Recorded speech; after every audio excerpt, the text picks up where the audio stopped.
टीना जिया जिया है मैडम। अरे मैडम मैडम जींस पहन के और टी शर्ट डाल के चलो तरीका है कहते का है माई का हैला ना उदंत का हैला उधर उदंत का हैला गलती ना नु ना भाई उदंत का हैला हाँ आ वही अगर गांव देहात में आ गई तो सास ननद गोतनी हाँ उनका कहस का कहस किसे एक बने आ आए हाय हाय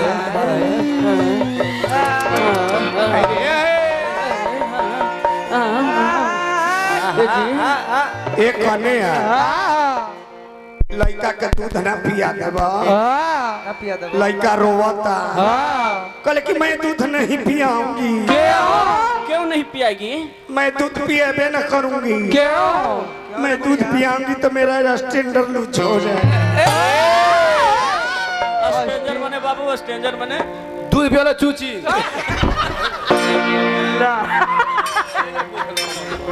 ये रे कर ये महाराज अब देखिए हाँ आवेदा कौन बात ना कौन बात चुप कौन बात ना तो ये से हम कहते नहीं कि आए वाला 30 से 25 साल में हर पुत्र अपना माई के आंचल के ममता के प्यार ना पाई पूछी क्या है पश्चिमी सभ्यता लागू है न जाने कहाँ ले जाएगी आज जींस वाली जब माँ होगी तो आंचल कहाँ से ओकरा नाम है हम माँ तारी के तारी माँ तारी तो माई से एगो भक्त कहता छेड़ मिलनी के गीत अरे मितवा छेड़ मिलनी के गीत हे माई तारा बिना ई दुनिया में पानी इज्जत प्रतिष्ठा के राखी तरा कल पगड़ी के लाज ए मैया राखल पगड़ी के लाज सूरत लगी अरे हालन जानी सूरत लगी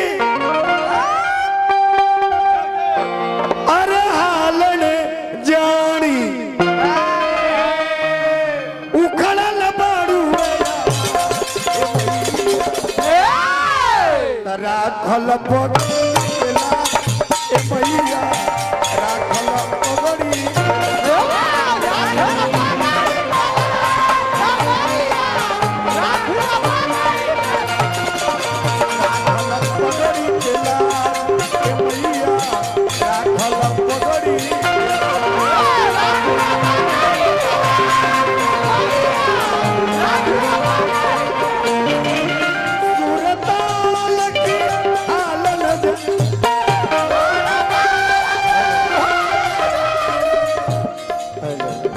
हेलो कतना करेजा लगाएंगे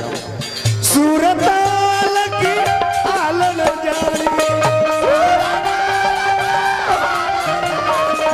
उखड़ल बड़ुए ए मैया